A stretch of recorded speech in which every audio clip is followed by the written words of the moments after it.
Hi, my name is Brandon Fuller, and I'm here today with Mary Margaret Callahan, and we are presenting Helping Supporters Tell Their Story, how Pet Partners and Raise the Roost use engaging networks, email to target pages to create local impact. And we will do more introduction in just a second, but first we wanted to talk about what the problem was. And the problem is, and I think this is one that advocacy organizations and charities around the world face, that our supporters are not personalizing their messages to decision makers. And that's hurting our impact because all of the messages look the same and it reduces that sense of real grassroots advocacy. And so we found a solution in this particular case where we've tricked supporters into personalizing their messages because we're asking them to talk about themselves. And if there's one thing that all humans like to do, it's talk about themselves. So that's what we're going to present on today. Again, my name is Brandon Fuller, and I'm going to hand it over to Mary Margaret to introduce herself. Thanks, Brandon. My name's Mary Margaret Callahan, and I'm the Chief Mission Officer at Pet Partners. Pet Partners is a nonprofit with over 10,000 volunteers across all 50 states in the U.S. and in a dozen other countries around the world. And we are therapy animal teams who visit in local communities to improve human health and well-being through the power of the human-animal bond. And my name is Brandon Fuller. I'm the owner and chief strategist for Raise the Roots. I used to work at Engaging Networks, and the vast majority of clients that we work with are Engaging Networks clients. And what we do for them is help them get the absolute most out of Engaging Networks, whether that's the basics like just building pages, emails, or whether it's something more advanced like building marketing automations, building out peer-to-peer, using next suggested gift. So we're experts on engaging networks. And if you ever want to learn more about us, feel free to go to our website, which is weraisetheroots.com. So Mary Margaret, could you talk to us a little bit about Pet Partners and National Therapy Animal Day? Absolutely. So Pet Partners, as I mentioned, is a nonprofit focusing on therapy animals. So these are all individuals who have wonderful pets that they want to share with others in their community. And Pet Partners provides the training and the evaluations to ensure that these animals and their handlers are well prepared to go out into public safely to interact with others. This could be at hospitals, nursing homes, community centers, libraries, really anywhere where people could benefit from spending some time with a pet. Pet Partners was founded in 1977, but actually National Therapy Animal Day was only recently coined. And one of the reasons that we want to celebrate National Therapy Animal Day is to recognize all these amazing therapy animals who are doing great work in their communities. Therapy animals are different from service animals or from emotional support animals. Again, these are just pets, and they're being they're volunteering with their owners in public. And so the last day of April 30th every year is National Therapy Animal Day. And while we've done things to celebrate this among our own community, in the last couple of years, we've really wanted to help raise awareness of what therapy animals are. And one way we decided to do that was to start pursuing proclamations and resolutions on city, state, county levels to help communities as a whole recognize all the great work that therapy animals can do.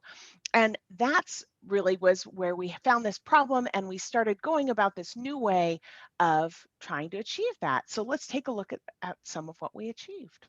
Yeah, it's great to have people submit requests on our behalf for proclamations to honor National Therapy Animal Day, but we didn't have a systematic way for people to do that. And so the results were not always reliable. So this year, we decided to use engaging networks to empower people to send those requests to their local officials, asking for April 30th to be National Therapy Animal Day. We had 75 different proclamations in 20 different states across the US. So it was a huge success. In many cases, because of the personal messages that people sent to their mayors and county officials or state officials, they were invited to come to the event where the proclamation was passed and signed. And so we have all these great pictures where you can see our volunteers and their therapy animals going to their local county and city officials and getting their proclamations. And the dogs are so cute. And you can see these proclamations. And I will say one of the things that was really a nice benefit to this, in addition to, promoting the word about therapy animals, was that this was a really great engagement activity during a pandemic, frankly, where lots of our volunteers hadn't been able to volunteer for a while. And so it was an opportunity for them to do something productive, for them to feel really good about their commitment to their volunteerism, and to celebrate their beloved animals. And it doesn't hurt that there's a lot of local news coverage of this that's raised attention for us even more. So it's great to get the proclamations. We do a lot of advocacy work, so it helps us to build bridges to officials who we might want to work with on advocacy issues. But it also allows us to get some press and to bring more attention to therapy animals and the great work they're doing. So this is kind of how we did this. How do we force our supporters to send these nice personalized messages that were highly effective in a way that utilizes Engaging Networks functionality to really create a personalized experience? And the example that kind of popped in my mind of how we could do this is something called Mad Libs. And if you've never heard of Mad Libs, it's a book that children would buy that has a list of words. So you get a list that says an adjective, a noun, a verb, a plural noun, and it teaches them about grammar. They add in those words, and then the words are merged into a story. And so in this case, you can see the story here. And so it's funny because the story talks about somebody driving a car, but you chose the noun to be a bird. So the bird's driving a car. So it's fun for kids and something that you can do in the car while you're on a long road trip. And so we kind of took the Mad Libs model and used it to build pages in Engaging Networks. So here you can see this is just a general Engaging Networks page. We're asking for the basic information, first name, last name, city. But then we include questions on page 2 that Mary Margaret can talk about.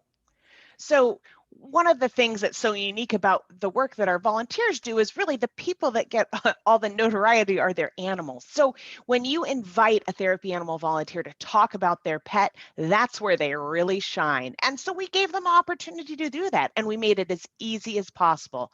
So we asked people, what kind of animal do you work with? I mean, Pet Partners registers primarily dogs, but we do have therapy cats, therapy birds, we even have therapy llamas.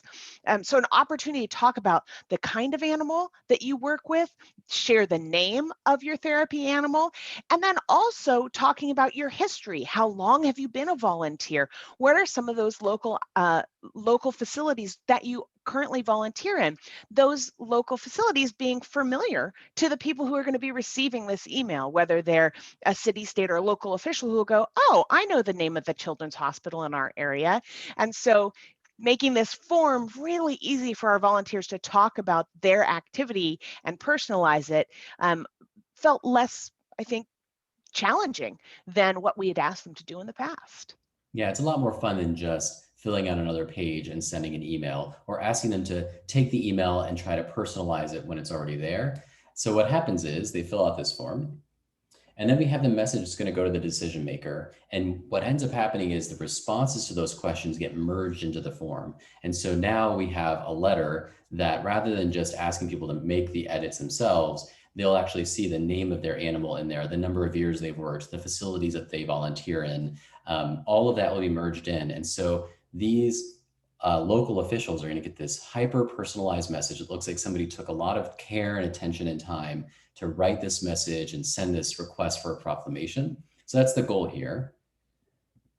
And so the way this works is that we just create an EN. So when you're creating a form in Engaging Networks, there's fields, but there's this other thing called questions. And it's kind of like a field that doesn't get set up in your database. It gets sort of separate. So it's a little bit less of a database, doesn't fill your database with all these extra fields. So that's what's nice about questions. So we created a series of questions that asked supporters about themselves and about their work.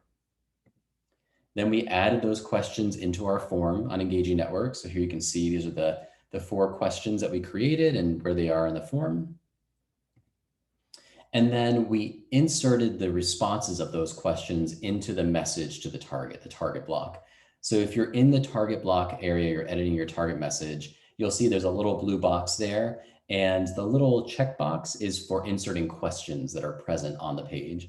And there'll be a drop down where you'll see all the questions you've added to your page. You can select those and you can insert them right into your message. And so here it's like, I'm an active member of the community and I also volunteer as a therapy animal team with my blank. So that's where the type of species that they volunteer with would get automatically inserted into the letter. So it's a nice little trick. And not only did it work, obviously, for getting a lot of these proclamations created, but our supporters really loved doing it.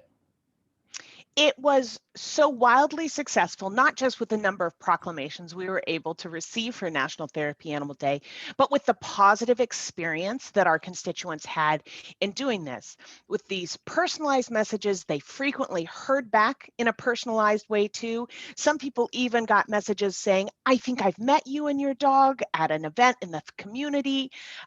And so it was really something that generated for our constituents who are sort of advocacy newbies, really positive interactions with their local decision makers.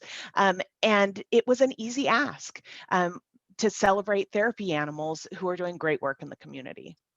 And so we're going to continue doing this. We actually have a separate page that is about introducing yourself to your legislator. So we want people to begin to build relationships with their local officials. And so it's a similar ask. So they fill out a questionnaire, they fill out these questions, their questions get merged into a letter. But if you're an organization that works on something else, you could ask people why they care about a specific issue, and then that would get merged into the letter. A lot of organizations put out reports where they have findings from their research and trying to figure out how do we use this in an advocacy way. You could create a question where people fill out, they choose the fact from your report that they think is most interesting, and then that gets merged into the letter. So there's lots of different ways to use this. And I think the underlying sort of strategy here is to take those messages that you're creating for engaging networks and think of ways that you can insert in the information that your supporters are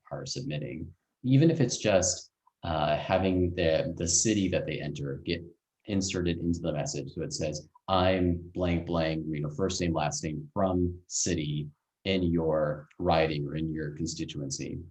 So it's just something that we really liked the way this worked out. We, like a lot of organizations, struggle with making sure that people personalize their messages, and this sort of helped eliminate that issue.